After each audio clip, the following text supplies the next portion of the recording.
Good evening and welcome to NTD News. I'm Tiffany Meyer in for Stephania Cox. Here are today's top stories. A multi-billion-dollar student loan forgiveness plan now struck down by the High Court. What students now face and reaction from President Biden. In a second major decision today, the Supreme Court has made it clear that people don't have to say things they don't want to. In a significant First Amendment case, the court ruled in favor of a web designer who objects to same-sex marriage. France is facing a fourth night of riots. Despite the 40,000 police officers deployed across the country, last night saw increased violence and destruction. Former Brazilian President Jair Bolsonaro is now banned from politics for 8 years, but things don't seem to be ending for him and his crew. And Republican presidential candidates arrive in Philadelphia, speaking to a crowd in the name of parental rights.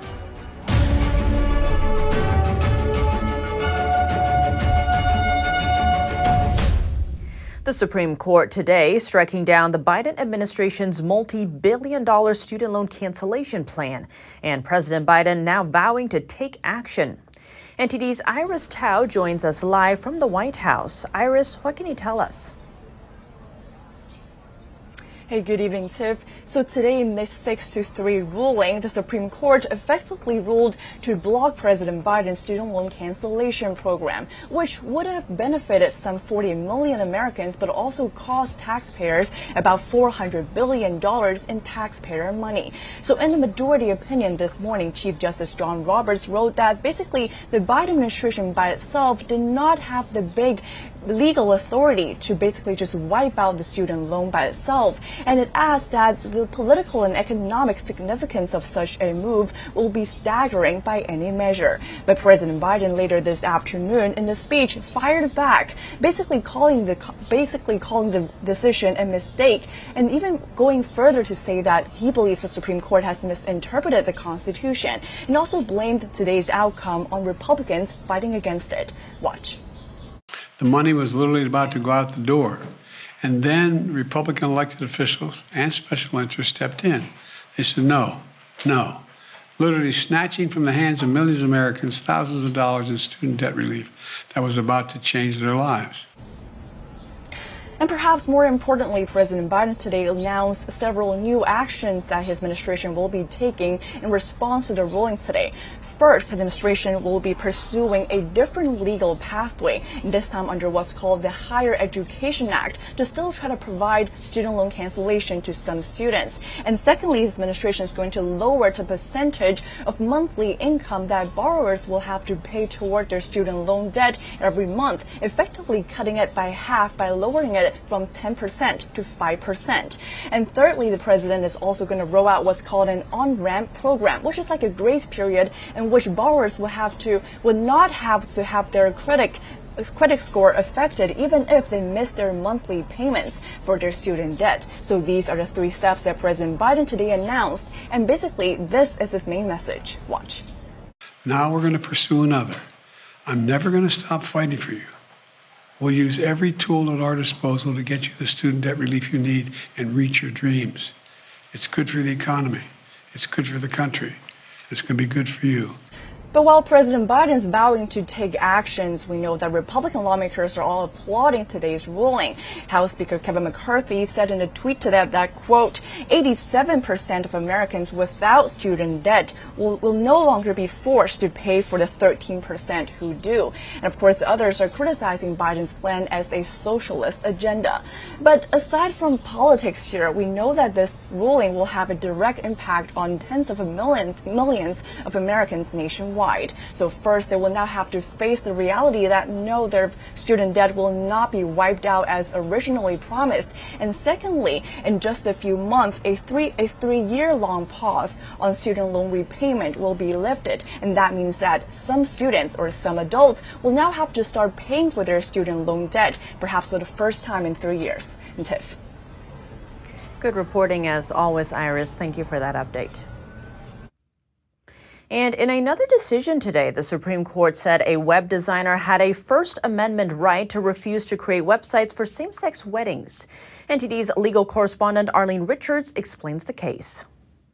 5 years after the Supreme Court declined to review whether or not a Colorado baker could exercise his free speech rights by refusing to bake a cake for a same-sex couple, the justices today ruled that a web designer didn't have to create a website. In a 6-3 decision, the majority decided that the First Amendment prohibits Colorado from forcing a website designer to create expressive designs speaking messages with which the designer disagrees. In other words, free speech is her right, and Colorado's anti-discrimination law cannot force her to make websites for same-sex couples if she doesn't want to. Colorado's law makes it illegal for a business to refuse to provide goods and services based on sexual orientation, race, and other traits. Lori Smith, the graphic designer, hasn't made any wedding websites yet. She wanted to expand her business, but worried that the Colorado law would force her to create websites celebrating marriages she doesn't support. Smith filed the lawsuit to clarify her rights and to prevent the state from forcing her to create websites inconsistent with her religious beliefs. In the past, the court has ruled largely in favor of those who have made religious freedom arguments. But in this case, it's a major decision for states across the country with anti-discrimination laws like Colorado. This is a momentous victory for free speech. I cannot express how important this case is for the First Amendment. Jonathan Turley, a Fox News legal expert, said the court has made it clear that you can't coerce people to say things. Justice Sonia Sotomayor, who wrote the dissenting opinion, said the majority had granted a business the right to refuse to serve members of a protected class. She said it is profoundly wrong for the court to allow a business to be shielded by the First Amendment against an applicable law that prohibits discrimination. Last year, during oral arguments, opposing groups asked how far this would go. What if the business doesn't want to serve interracial couples? How would that be handled? Where does the court draw the line, and would the line be drawn differently for different classes of people? Smith has said she is willing to work with people regardless of their classifications, such as race and sexual orientation. But she also said she will not produce content that contradicts biblical truth. In comments after the ruling, Smith said this is a victory for everyone. Whether you share my beliefs or completely disagree with them, free speech is for everyone. She said she always chooses her projects based on the message, never the person requesting. Arlene Richards, NTD News. For further analysis of today's Supreme Court's rulings and their implications, NTD's Don Ma speaks with a constitutional lawyer. And joining me now is Jenna Ellis, former senior advisor counsel to Donald Trump and constitutional attorney. So the Supreme Court rejecting Biden's student loan forgiveness plan. Now, Biden criticized Republican elected officials saying that, quote, they had no problem with billions in pandemic-related loans to businesses, and those loans were forgiven. What's your reaction?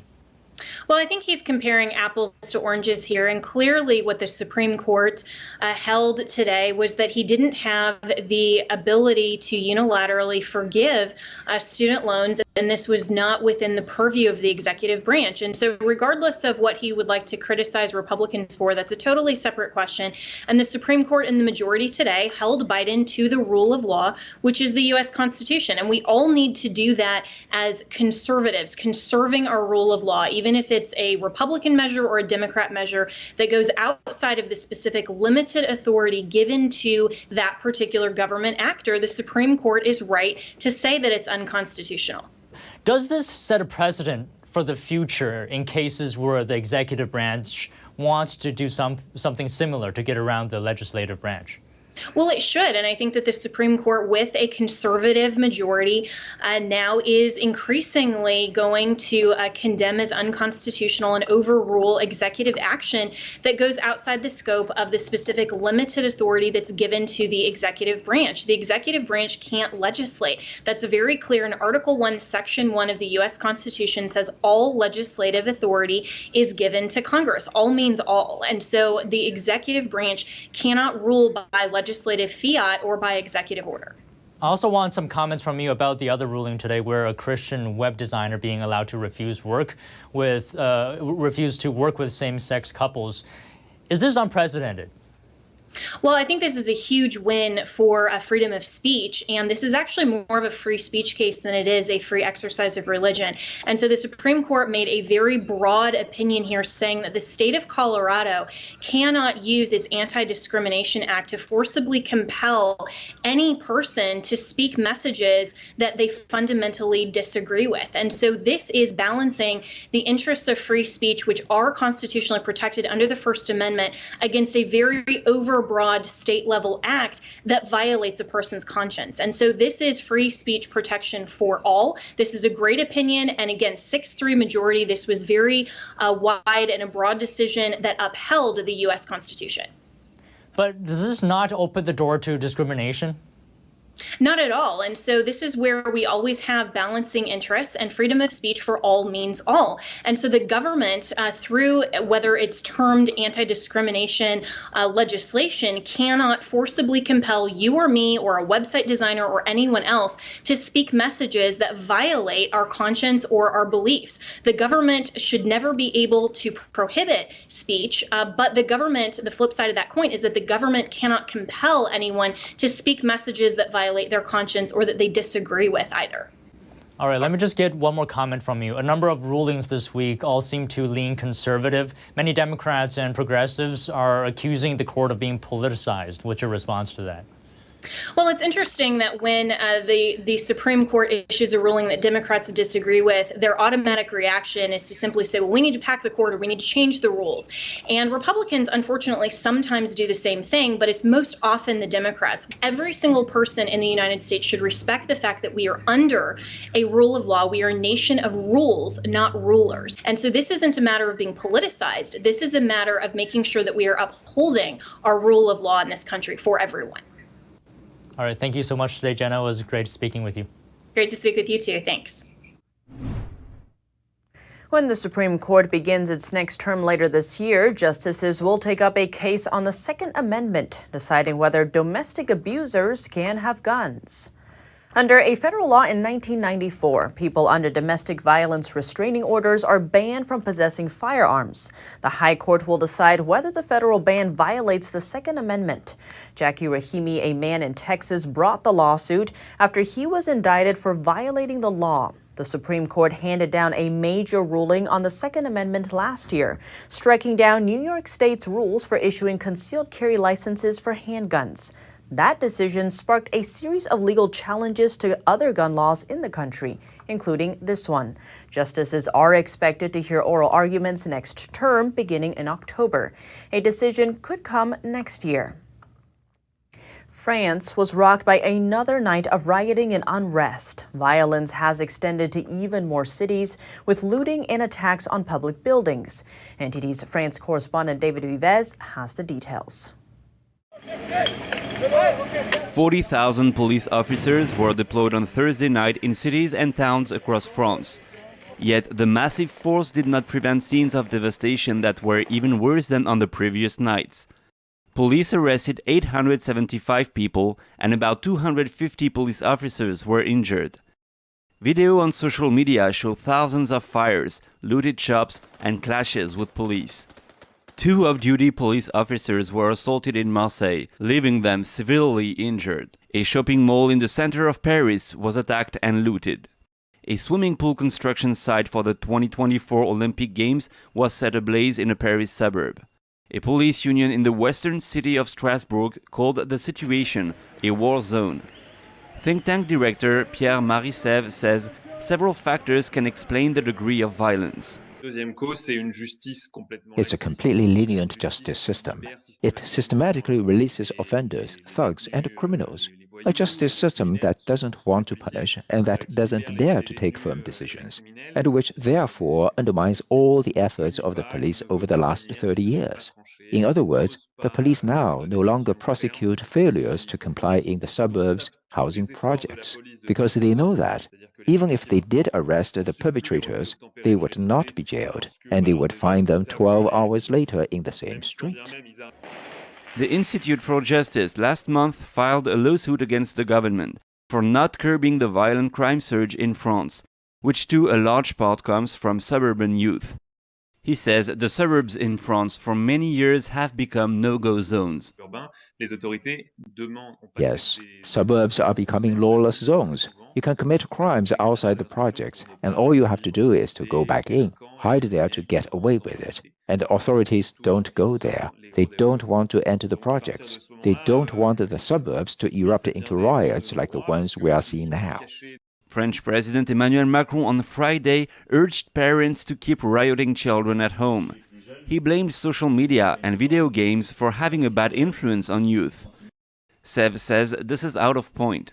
If I were to say that video games are the problem on any media outlet, everyone would think I'm a fool, and everyone would be right. In this case, it happens to be the President of the Republic, so it seems to me very, very worrying for the possible solutions that may be sought afterwards. Emmanuel Macron is not interested in these issues. As a presidential candidate in 2022, he made it clear that prison was not a good solution. Members of parliament have called for the president to declare a state of emergency with measures including a curfew to curb the violence. David Vives, NTD News, Paris. Next, former Brazilian President Jair Bolsonaro is banned from running for public office in the next 8 years. What's next on the agenda for him? NTD's Sam Wong brings us the latest. On Friday, Brazil's Federal Electoral Court charged former President Jair Bolsonaro for abuse of power and misuse of media, officially freezing his political career for the next 8 years. Out of the court's 7 justices, 4 voted to convict Bolsonaro. The case traces back to last July, when the former president summoned a group of foreign ambassadors. During that meeting, Bolsonaro questioned the nation's electric voting system in front of them, and the event was streamed live on national television and several social media platforms. Bolsonaro eventually lost the election to his leftist rival Lula by a very narrow margin, but he maintains his stance till this day, saying that a president has every right to cast doubt on Brazil's elections. Just one day ahead of the trial, Bolsonaro told the press that he was not guilty of anything. For God's sake, what did I do wrong in a meeting with ambassadors? I'm not guilty. I didn't commit any crime in a meeting with ambassadors. Now they accuse me and want to strip me of my political rights on an accusation of abuse of political power. Aside from this case, Bolsonaro faces several criminal charges, and some, if he's convicted, could land him in jail. But none of that seems to spell the end for Bolsonaro and his crew. The former president said that he plans to take this case to Brazil's Supreme Court. As for Brazil's next election in 2026, he's pinning his hopes onto his wife Michelle, a political newcomer often spotted at his campaign events. Just like a third of Brazil's population, Michelle Bolsonaro is an evangelical Christian, and evangelicals are major backers of Bolsonaro's conservative family values. William Douglas, a Bolsonaro-backed federal appeals court judge, said that Michelle will gain support from Bolsonaro's voters. Michelle has not ruled out the possibility of running for office. Sam Wang, NTD News. Coming up, the State Department approves an arms sale to Taiwan, sparking backlash from the Chinese Communist Party as relations with Beijing remain complicated. We take a look. And Congressman George Santos appeared in court today facing federal charges for money laundering, and he was confronted with protesters as he left the building. That's coming up.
Here you go. Thank you. Thank you.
Welcome back. Hundreds of millions of dollars in potential arms sales to Taiwan approved by the Biden administration.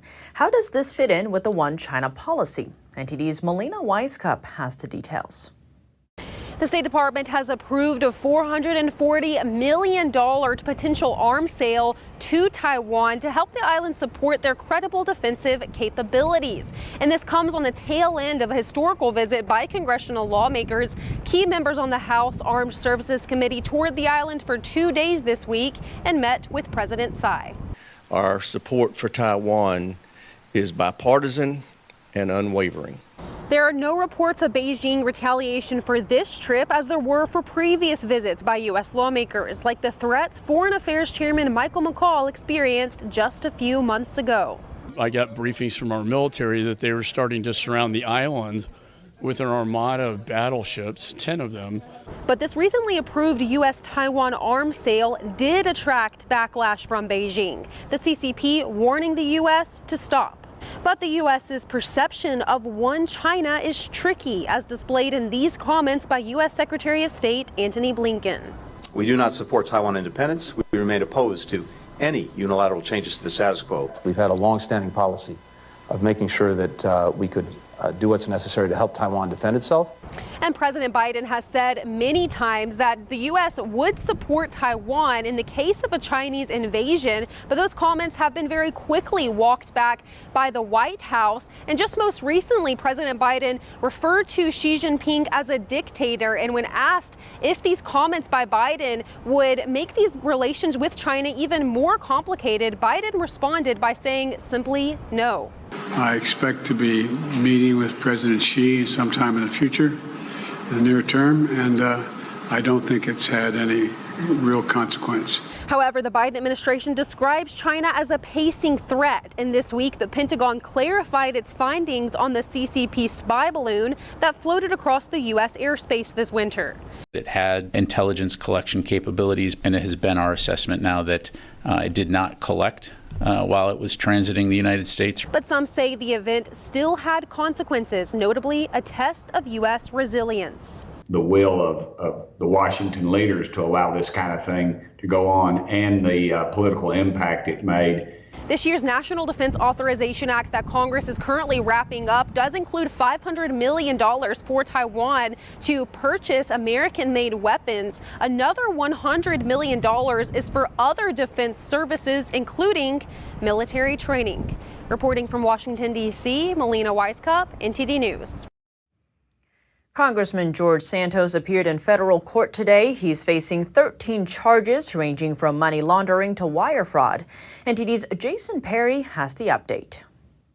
On Friday, Republican Congressman George Santos arrived in federal court in Long Island, New York. Santos has been out on a $500,000 bond since he pleaded not guilty to a 13-count indictment, which includes 7 counts of wire fraud, 3 counts of money laundering, 1 count of theft of public funds, and 2 counts of making materially false statements to the House of Representatives. Santos could face up to 20 years in prison if convicted. In court, prosecutors said they delivered about 80,000 pages worth of documents to the defense earlier this week. And Santos's attorney said that Congress's upcoming recess in August would be a good time to review those documents. The judge set Santos's next court date for September 7th, 1 week before Congress is back in session. Santos wished prosecutors a happy 4th of July as he walked out of the courtroom. One woman outside the courthouse handed him an American flag as protesters could be heard in the background. A group of demonstrators asking for Santos to step down voiced their frustrations across the street, including this disabled veteran. Why did you run for Congress in the first place? You didn't know this was going to come out? You think you're so smart, man. You don't run for office when you've been such a hood and a criminal your whole entire life. He alleged that Santos set up a GoFundMe for the veteran service dog and kept the donations. My friends, family, Navy shipmates, and friends of friends donated $3,000 to it. George Santos felt a night out on the town and a dopey zip-up sweater was worth a lot more than my dog's life was. So he took my money and he ran, and he was nasty to me. And one of Santos's constituents put the blame on someone else.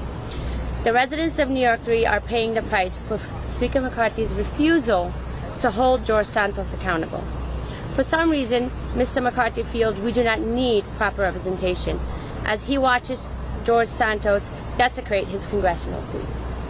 According to House rules, Santos can still perform his duties as a congressman. However, if he's convicted of a crime with a potential prison sentence of 2 or more years, he won't be allowed to participate in floor or committee votes. Santos plans to run for re-election next year. Jason Perry, NTD News. People from across the country are in Philadelphia to hear Republican presidential candidates and conservative thought leaders. The topic, Parents Say in Education. Here's NTD's Jack Bradley. I'm here at the Moms for Liberty National Summit, where many people from across the country are gathering to hear prominent Republican politicians and thought leaders share their views on parental rights. We heard from Ron DeSantis and Nikki Haley, and now we're going to hear from former President Trump. Let me say a very special thanks to every one of the amazing activists and citizen leaders here today. You have to be an activist nowadays because we're dealing with crazy people. You have proven beyond all doubt that there is no earthly force more powerful than the love of a mother for her children. That's true. In school board races, PTA meetings, and town halls across the nation, you have taught the radical left Marxists and communists a lesson they will never forget. Don't mess with America's moms. Does that make sense? I know exactly what they're talking about. Don't mess. I spoke to several attendees at the event to get their views on such issues. Let's take a look. I see there's a massive group uniting. You really awoke a beast that you didn't want to wake up when it comes to mama bears, when it comes to dads saying, you're going to come and take our kids. Like, that's something that individuals will die for. If you come after our kids, they will die if you actually come after them. This is the #1 issue in Washington State. Washington State is going to turn into the sex trafficking mecca of the country with the new laws that they've just passed. And this issue, I believe, is going to be the preeminent issue dominating the 2024 election cycle because of how it's activating moms. The more that they see the blatant education and sexualization, gentrification of elementary school curriculum, and the more that they see that their kids are being co-opted without their knowledge, and the way that these rules are being slipped into the dead of night, they're going to get more engaged. And when I found the group, it was at a time when we were being labeled by our federal government and the Biden administration, working with conjunction of teachers unions as domestic terrorists. And it can be very difficult and intimidating to try to make sure your voices are heard from at your school board during those times when you're being labeled that. So it was great to have that, to have the support of other moms with me as we went in front of our school boards and advocated for our children. The event continues tomorrow with a whole new round of speakers and on Sunday, so stay tuned for more on parental rights. Jack Bradley, NTD News. And for more analysis, NTD's Chris Spears spoke to Jay Richards, author and director of the Center for Life, Religion, and Family at the Heritage Foundation. Jay Richards, thank you for joining us. Great to be with you. Jay, Donald Trump, Ron DeSantis, Nikki Haley, and Vivek Ramaswamy are speaking at the Moms for Liberty Summit going on right now. Tell us about how what that means for the impact these types of groups like Moms for Liberty are having on the national politics. I think it's hugely significant. I mean, the reality is there was no Moms for Liberty 3 years ago. Last year, they had their first summit in Florida. I attended that as well. This year, as you mentioned, we've got several major presidential candidates all speaking. We've also got massive protests on the other side, outside the hotel and outside other venues. And so I think it shows that there was clearly a market need for an organization like Moms for Liberty, which the stuff that Moms for Liberty talks about would have been uncontroversial 5 years ago, and yet now here we are in 2023, they actually get protested for having a conference. Now, protesters have been trying to get this summit shut down, calling Moms for Liberty a hate group. What's this opposition all about? Well, so far as I can tell, I've had to walk past the protesters several times. It doesn't really even have anything to do with what Moms for Liberty stands for. A lot of the signs I noticed seem to have something to do with same-sex marriage or parents that said, well, the mother of a gay child. Well, if you look at the materials and the things that Moms for Liberty focuses on, it doesn't have anything to do with that. They're interested in parents' rights. They're interested in schools being accountable to their parents. They want transparency. I think parents are the primary authorities in the teaching of their children. They really got their start because of the crazy COVID lockdowns, and then the onslaught of critical race theory and gender ideology in schools. That's what they're talking about. They're not talking about same-sex marriage or anything like that, but that seems to be what the protesters think they're actually about. Can you tell us more about what Moms for Liberty and groups like it are interested in working on in the country? Absolutely. And Moms for Liberty is organized basically by districts or counties. And that's because the two founders of Moms for Liberty were themselves former school board members in the state of Florida. And they realized the incredible amount of power that school boards have. In fact, you might have 6, 7, 8 people that are citizens of a particular town. People probably don't even know their names, and yet they may sit atop some budget for schools of several $100 million. So they have an amazing amount of power, but not a lot of accountability. And so the reality is, even in very conservative red districts, you'll often have far left school boards. And so the curricula and the stuff getting taught to kids in public schools doesn't actually reflect the views of the majority of its citizens. So they focus on school boards. And I think that's part of why they've created such animosity from people on the left who I think had imagined that school boards and school districts was their jurisdiction. Do you think these issues will be a big issue in the upcoming presidential election?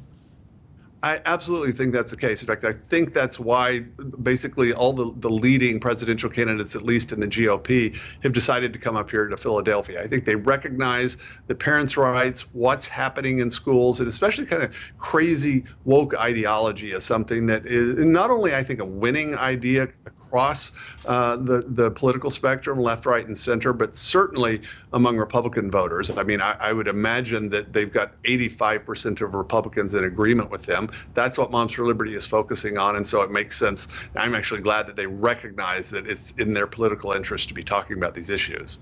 What are groups like Moms for Liberty looking for in the next presidential candidate?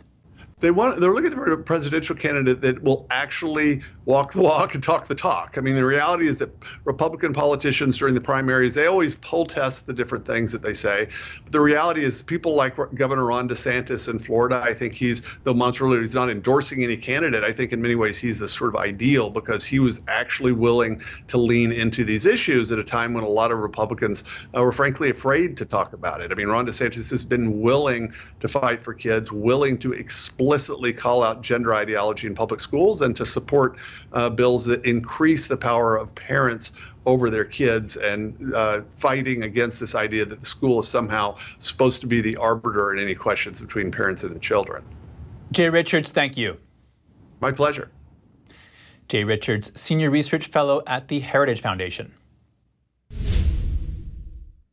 Up next, former presidents, presidential candidates, universities, and others are reacting to a Supreme Court ruling.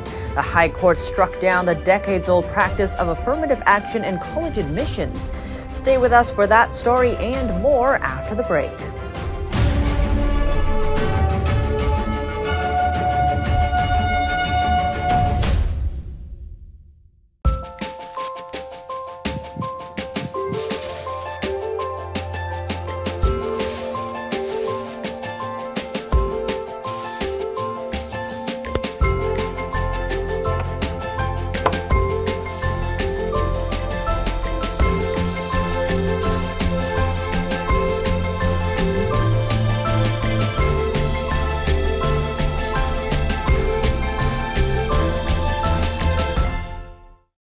Did you know ESG is impacting every part of your life? From rising gas prices to global food shortages to out-of-control inflation, even losing your freedom of speech and being censored on the internet. It's all being driven by ESG ideology. Who's in control? What can you do about it? Find out in The Shadow State, the first documentary exposing ESG. The ESG movement of governments and corporations operates in the shadows. Only the light of truth can expose it. Watch The Shadow State documentary, streaming now. Wow, it's so soft and smooth. It's cool to the touch. How did you do that? Well, we took MyPillow's patented fill and combined it with this new technology that we didn't have back then when I invented MyPillow to bring you the best pillow in history, MyPillow 2.0.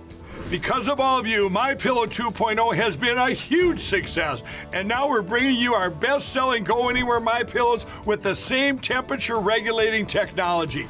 Made with my patented adjustable fill and brand new cooling fabric, they're truly the next generation of MyPillow. So go to MyPillow.com or call the number on your screen. Use your promo code to save over 60% on our MyPillow 2.0 4-pack special. You'll get 2 MyPillows and 2 Go Anywhere MyPillows. Regular $259.92, now only $99.98. King size just $10 more. This is a limited time offer, so please order now. Is deep sea fish oil really healthy? Due to pollution in the oceans, most fish contain heavy metal elements and radioactive substances. That's why it's so important to choose a pure source of omega-3. Puritan Green Vegetable Omega-3 is made from purslane and perilla seeds, which are rich in nutrients and minerals, especially vitamins A, D, E, calcium, and iron. With natural processing and no harmful chemical additives, it has more than 90% concentration of omegas 3, 6, 7, and 9. It effectively improves brain power and is beneficial to the heart's health. Puritan Omega-3 does not smell of fish and contains no pollutants, so both adults and children can safely and easily consume it over a long period of time. Puritan Green Vegetable Omega-3. Greener, healthier, and more effective. Visit Puritang.com to learn more.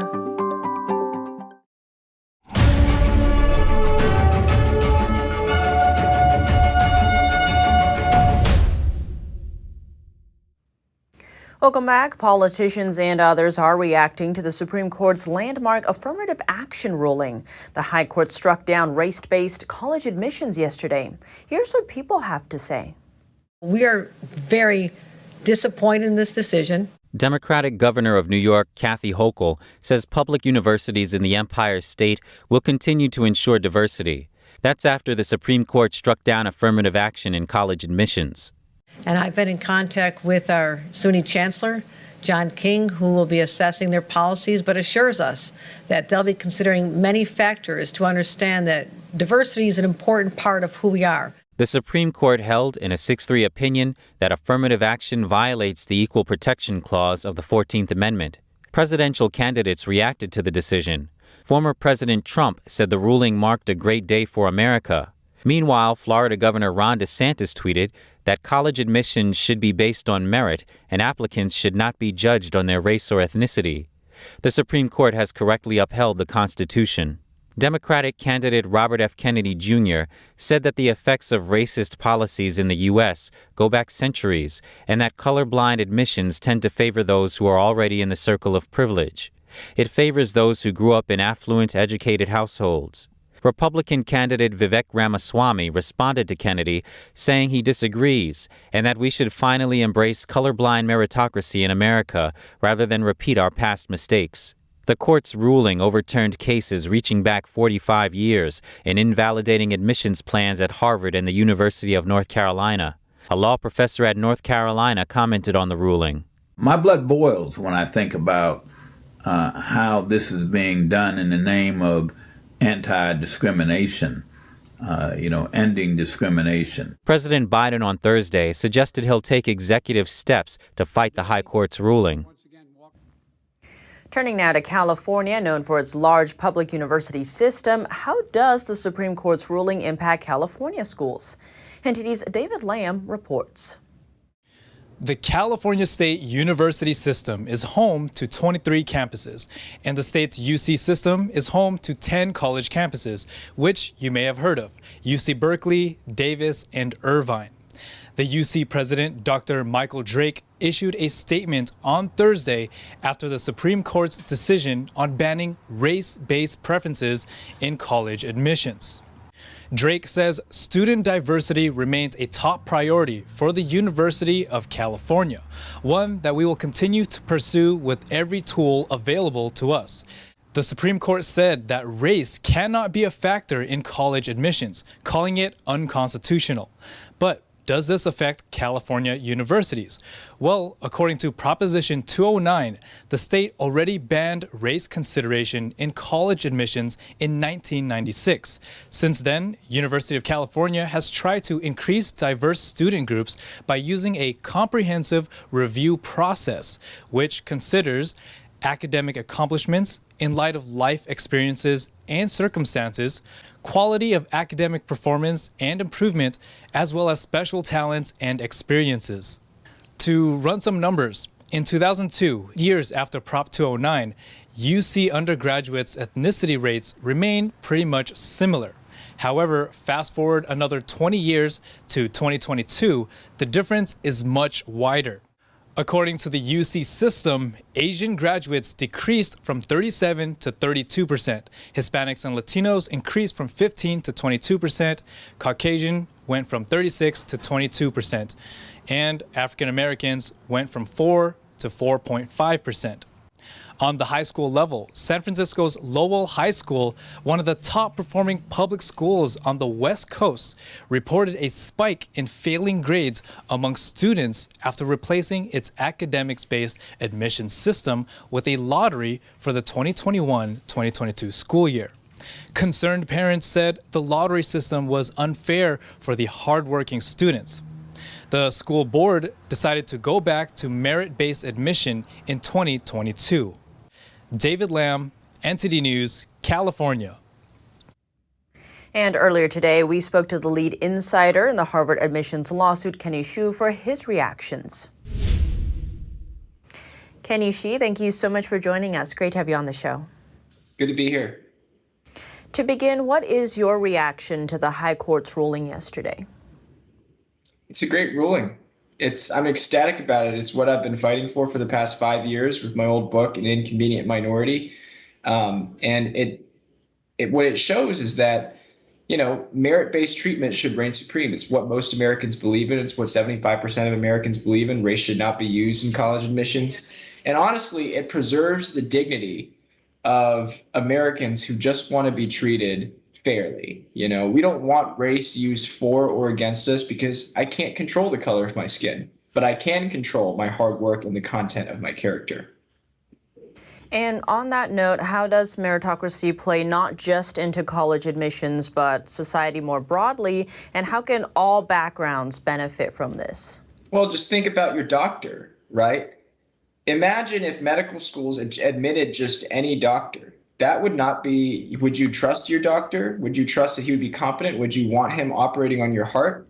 There's a reason why hospitals close entire clinics, heart surgery clinics, when they have a 3% mortality rate, which is very high. Chapel Hill, UNC Chapel Hill closed their heart surgery clinic for toddlers because they had a high mortality rate. Meritocracy matters. You need people who are capable of doing the job and doing it well, even perfectly sometimes, especially at the higher skill, higher end positions. That's why meritocracy matters. Think about your life. Give us an example of when meritocracy versus affirmative action was actually maybe more fair and equal. Take a look at the U.S. military.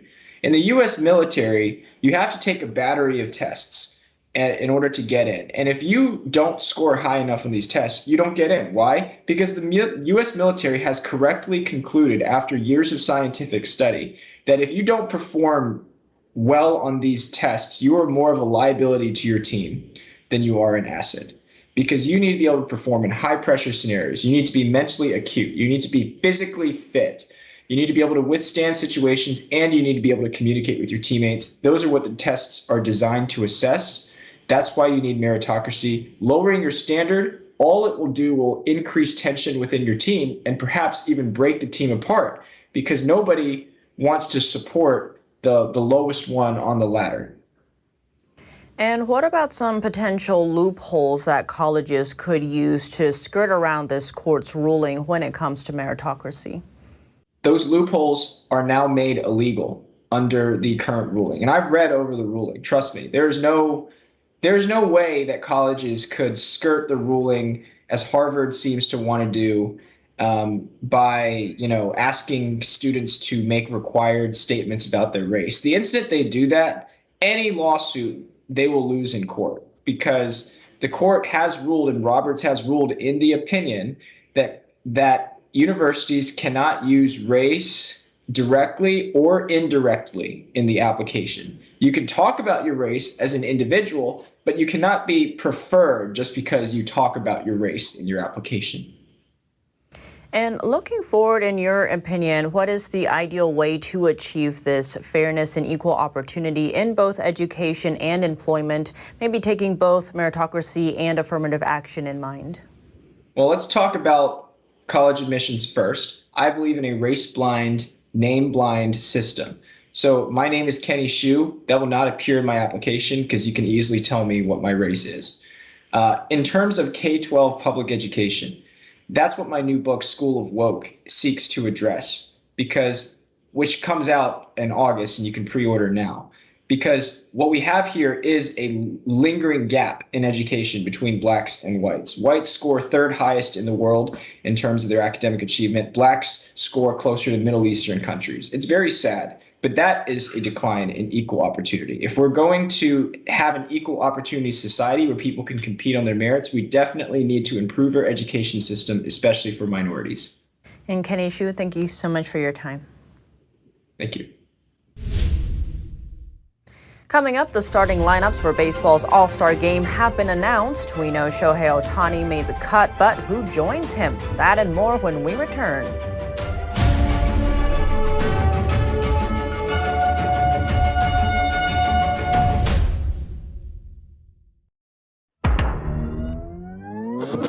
Tired of scrolling Netflix? Trying to find something that's worth watching? Want to skip the censorship in mainstream media? Well, now you can with Epic TV. New exclusive content every day with over 100 never-before-seen movies, films, and documentaries. Available and streaming now at your fingertips. For a limited time now, you can get 60% off Epic TV by subscribing or upgrading to a yearly plan. Plus, get an additional $10 credit to rent featured movies on Epic Cinema today.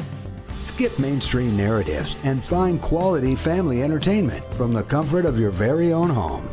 Say no to big tech and subscribe to Epic TV.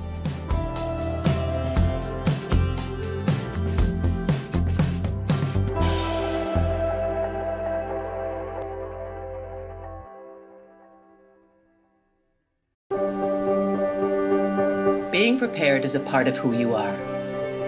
But it's especially important in the case of a disaster. Be informed about possible emergencies in your area. Make a plan that covers where you'll go in an emergency. Build a kit with the things you need to survive. There's no one more capable of planning for your situation than you. Start your plan today.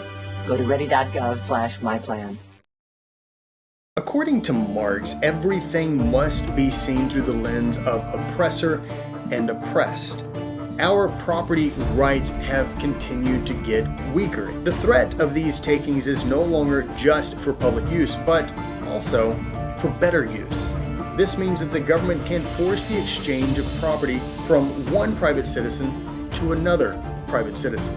This is nowhere near the Founding Fathers' intentions. We now have a record share of Americans that have never been married, I being one of them. In fact, the median age of a first marriage has never been higher. Now you may be thinking this is only affecting single adults. Well, not exactly. According to Pew Research, 1 in 4 parents living with their child are unmarried. And let's take a look at how many children are currently living with either one parent or no parent. It's a painting that is peaceful. There's a lot of beauty in it. And you forget about whatever you might be worried about.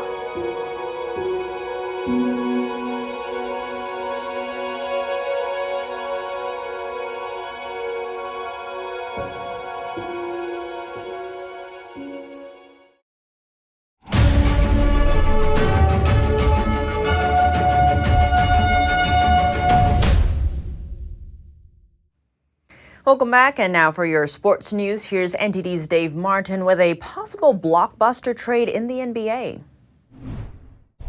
That's right, Tiff. Former NBA MVP James Harden reportedly picked up his $35 million player option for next season, though he wants to be traded, according to multiple sources. Now, if this happens, it'll be the third blockbuster trade he's been involved in less than 4 years. Harden was dealt from Houston to Brooklyn in 2021, and then from Brooklyn to Philly just 13 months later. Now, both trades happened after Harden reportedly asked for them as the 33-year-old 10-time All-Star seeks his first NBA title. The versatile guard has led the league in scoring 3 times, but last season paced the NBA in assists, the second time in his 14 years. And in baseball news, the All-Star Game starters for both leagues have been announced, with Texas leading the way with 4 selections. The Rangers will send catcher Jonah Heim and third baseman Josh Young, who are each making their first All-Star team, along with shortstop Corey Seager and second baseman Marcus Seaman to the Midsummer Classic. Among other notables are two-way star Shohei Ohtani getting the nod at DH, his third selection, and teammate Mike Trout making his 10th All-Star team. The 3-time MVP Trout is actually on pace for the lowest hitting numbers in his storied career, while Ohtani leads the league in numerous hitting categories, while as a pitcher, it sports the highest strikeout rate and lowest hit rate among qualifiers. Meanwhile, home run champion Aaron Judge was selected for a 5th time, but has been shelved since June 3rd with an injured toe and will likely be replaced. The All-Star Game is scheduled for July 11th in Seattle. And for your sports viewing schedule tonight, more baseball games. 14 are on tonight, including the Tampa Bay Rays and ace Shane McClanahan. McClanahan leads the league with 11 wins and a 2.23 ERA as the Rays play at the Seattle Mariners. And that's it for your sports news today. Tiff, over to you. And finally, a California house is gaining a lot of attention. It's a replica of the White House, and it's up for sale. Let's take a look. Regardless of what your parents may yell at the dinner table, they don't let just any old yahoo live in the White House. But if you play your cards right, you could move into the next best thing. An estate nicknamed the Western White House is up for sale in California. Built in the 1800s, the home was remodeled in the 1920s to look exactly like the real thing. It even has its own rose garden and Oval Office. Look, the owners don't care whether you're red or blue. They want the green, baby. $38.9 million to be exact. Hey, if you consider the real White House is worth around $400 million, by comparison, this Western wannabe is a swinging good deal. So whether you've been biding your time on buy-in or waiting to trump the market, home buy-in hopefuls shouldn't wait to cast their C-note votes for this California candidate. And that's all for today's news. Thanks for tuning in. I'm Tiffany Meyer. Good night.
Thanks for watching us on YouTube. Did you know YouTube only keeps selective videos on its platform?